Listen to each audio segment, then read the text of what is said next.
Que la paix soit sur vous, je reprends le sujet du secret de Fatima. En me réécoutant, je m'aperçois que c'était quand même assez confus, brouillon, et avec pas mal de bafouilles.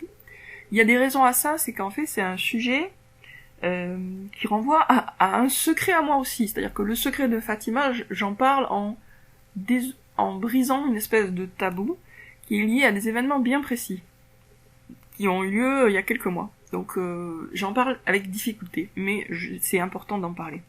Donc je reprends le sujet, et je vais essayer de le faire de façon plus claire, plus structurée, au moins dans l'élocution. Donc il y avait 3 enfants au Portugal. Une petite fille qui s'appelait Lucia, comme moi, Lucia Santos, et un petit garçon, alors là j'ai oublié son nom, je crois que c'est non, il y avait une autre petite fille, Jacinta, et un petit garçon dont j'ai oublié le nom. Bon, en tout cas 3 enfants, la plus âgée étant Lucia. Lucia c'est la plus grande, elle avait 11 ans, peut-être 12 ans maximum, et la plus petite avait, je crois, 5 ans ou 6 ans, 7 ans maximum. Bon. Donc entre 12 et 5 ans des enfants, 3 enfants. Dans un endroit extrêmement pauvre, au Portugal, et d'une famille, des familles catholiques. C'était un tout petit hameau où il se passait rien, quoi. Bon. Et en fait, ces 3 enfants ont été chargés de garder un troupeau de moutons, tout simplement. Donc on se situe en 1916. Les premières apparitions sont en 1916, et il y en a eu aussi en 1917. Donc juste avant la Première Guerre mondiale. Et du coup, il y a des points communs avec notre époque à nous.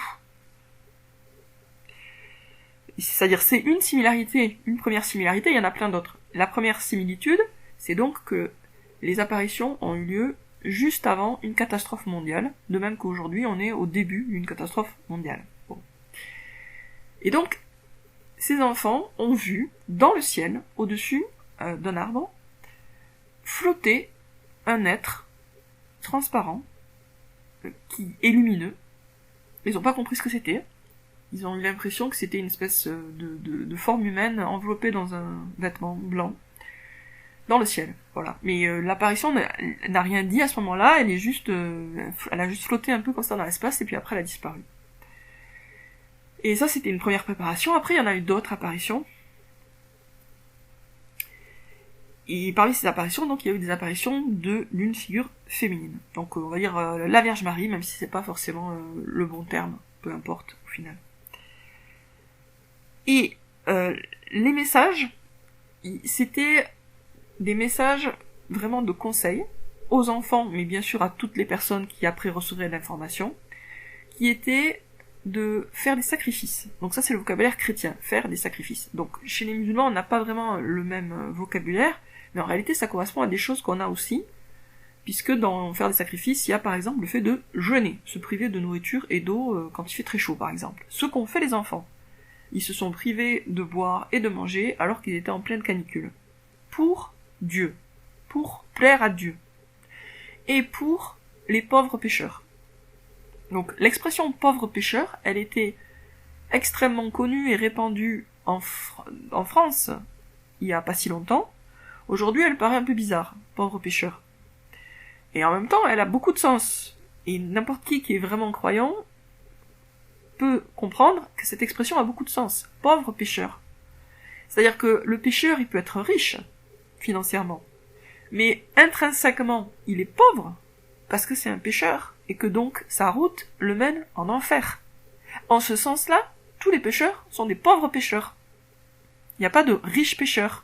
Un pécheur, il est pauvre, par définition. Il est en manque de Dieu, il est en manque de la miséricorde de Dieu, et même si Dieu lui donne des miettes ici-bas, il aura rien que dalle dans l'au-delà, il aura l'enfer. Donc, l'ange a demandé aux enfants de prier pour les pauvres pécheurs et de faire des sacrifices. Concrètement, ça voulait dire surtout des jeûnes difficiles pour les pauvres pécheurs. Il leur a aussi demandé de faire des efforts dans ce sens-là pour protéger leur pays, le Portugal, contre la guerre qui allait se déclencher quelques mois plus tard. Et qu'il leur a annoncé, du coup. Il leur a aussi dit qu'il y aurait probablement une deuxième grande guerre mondiale, parce que les gens continueront à pécher.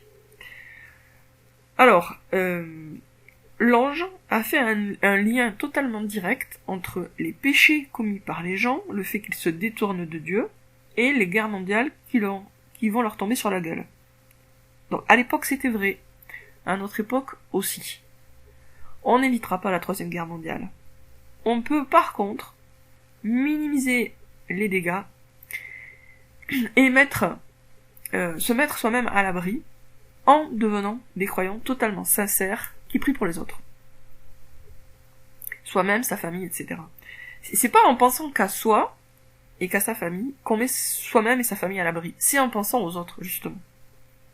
Parce que Dieu, quand on pense aux autres, Dieu pense à nous. Voilà. Quand on est généreux, Dieu est généreux avec nous. Et être généreux, c'est être généreux avec les autres créatures. Puisque, voilà. Alors, ça c'était donc un premier point important.